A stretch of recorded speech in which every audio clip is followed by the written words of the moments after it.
Hi friends, welcome to not వైద్యం. ఈరోజు మనం చాలా మంది కూడా నిద్ర లేమితో బాధపడుతున్న వాళ్ళు చాలా మంది కూడా ఉన్నారండి. చాలా మంది కాల్ చేసి కూడా అడుగుతూ ఉన్నారు, సార్ నిద్ర సరిగ్గా రావడం లేదు, దీనికి ఏదైనా చిట్కాలు ఉంటే చెప్పమని చాలా మంది కూడా అడుగుతున్నారు. సహజంగా ఈ సమస్యతో బాధపడే వారికి ఈ రోజు నేను చెప్పబోయే చిట్కా అనేది చాలా అద్భుతంగా ఉంటుంది. అంతేకాకుండా అతి సులువైనటువంటి చిట్కా. చాలా మందిలో మెయిన్గా ఏంటంటే ఆలోచనల వల్ల, టెన్షన్స్ వల్ల, లేదంటే ఆర్థిక ఇబ్బందుల వల్ల కానివ్వండి, వర్క్ టెన్షన్స్ వల్ల కానివ్వండి, రాత్రి కూడా నిద్ర సరిగా పట్టక 1, 2, 3 వరకు కూడా సరిగ్గా నిద్రపోక చూస్తుంటారు. అంతేకాకుండా ఈ మధ్యకాలంలో చాలా మందికి ఫోన్ అడిక్షన్ వల్ల ఎక్కువగా షార్ట్స్ చూడాలు, వీడియోస్ చూడాలు, వీటి వల్ల టైం తెలియక ఎక్కువ మంది కూడా అడిక్ట్ అయిపోయి నిద్రలేమితో బాధపడుతున్న వాళ్ళు కూడా చాలా మంది ఉన్నారు.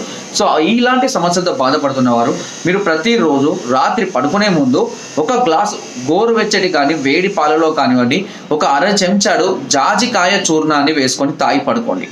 ఈ జాజికాయ చూర్ణం అనేది చాలా అద్భుతంగా ఉపయోగపడుతుంది. అంతేకాకుండా ఇది మనస్సును, మెదడును శాంతపరుస్తుంది, నిదానంగా ఉంచుతుంది, ఎక్సైట్మెంట్స్ తగ్గిస్తుంది, ఆందోళనను తగ్గిస్తుంది. మంచి నిద్రను అందించడానికి ఈ జాజికాయ చూర్ణం అనేది చాలా అద్భుతంగా ఉపయోగపడుతుంది.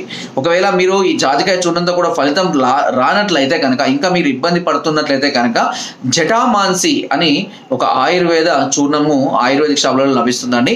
ఎలాంటి సైడ్ ఎఫెక్ట్స్ లేనటువంటి చూర్ణం అనేది.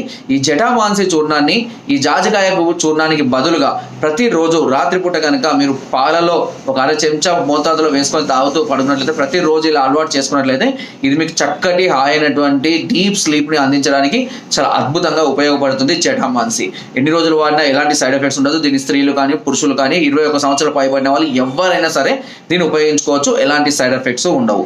ఇంకా ఏదైనా డౌట్స్, సలహాలు, సూచనలు కావాలంటే కింద నాకు కామెంట్ ద్వారా తెలియజేయండి. నా వీడియో నచ్చితే తప్పకుండా లైక్ చేయండి, షేర్ చేయండి అండ్ సబ్స్క్రైబ్ చేయడం మాత్రం అస్సలు మర్చిపోకండి. Thank you.